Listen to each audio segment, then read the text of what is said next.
আগে আলোচিত হয়েছিলেন ট্রাইব্যুনালের আসামি হিসেবে, এবার উঠলেন ঘোড়ার পিঠে আর পরলেন নবাবী পোশাক। বিদায়ের আগে ৩৫টি সংবর্ধনা নিয়ে এবার আলোচিত হলেন ময়মনসিংহের বিদায়ী জেলা প্রশাসক মুস্তাকিম বিল্লাহ ফারুকী।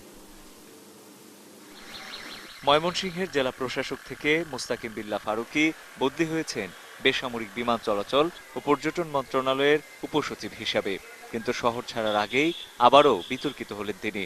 জেলা প্রশাসন থেকে বিদায় উপলক্ষে ঈদের আগ পর্যন্ত ১৩টি উপজেলায় ৩৫টি সংবর্ধনার আয়োজন করে নানা সংস্থা। এসব অনুষ্ঠানে যোগ দিয়ে বাদ্যযন্ত্র বাজিয়ে ঘোড়ার পিঠে চড়েন তিনি।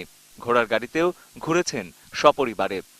এসব অনুষ্ঠানের সৌন্দর্য বর্ধনের জন্য রাস্তার পাশে ঘণ্টার পর ঘণ্টা দাঁড় করিয়ে রাখা হয় স্কুল কলেজের শিক্ষার্থীদের।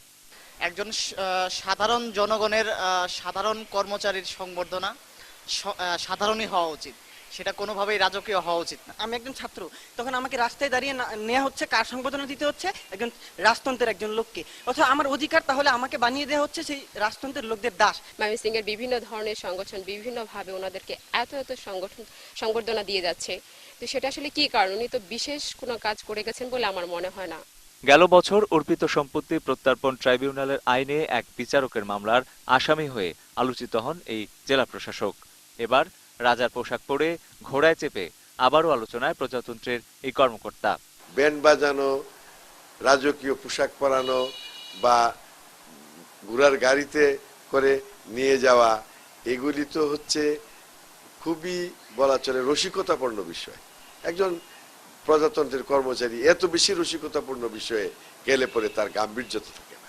ঈশ্বরগঞ্জ বালিকা উচ্চ বিদ্যালয় ও কলেজের পক্ষ থেকে ডিসি মুস্তাকিম বিল্লাহ ফারুকীকে সোনার কোট পিন দেওয়া হয়েছে। কলেজ পরিচালনা কমিটির সভাপতি, পৌর মেয়র ও উপজেলা মুক্তিযোদ্ধা সংসদের কমান্ডার আব্দুস সাত্তার ক্যামেরার সামনে না এসে কথা বলেছেন টেলিফোনে। আমি যেহেতু কমান্ডার, মুক্তিযোদ্ধা সংসদের কমান্ডার প্লাস মেয়র এবং এই প্রতিষ্ঠানের সভাপতি, আমার কলেজে যেহেতু করতেছে, এইটা সম্মিলিত ভাবেই আমি এবং আমার কমিটি মিলিয়ে আর কি এটা দেওয়া হয়েছে। ঈদের ছুটির পর এখন চলছে নবাগত জেলা প্রশাসক খলিলুর রহমানকে বরণের পালা।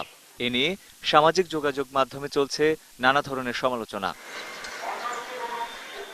রাজসিক পোশাক পরিয়ে রাজসিংহাসনে বসিয়ে জেলা প্রশাসককে সংবর্ধনা দেয়া অনসাম্বল থিয়েটার নামে সংগঠনের কেউ কথা বলতে রাজি হননি।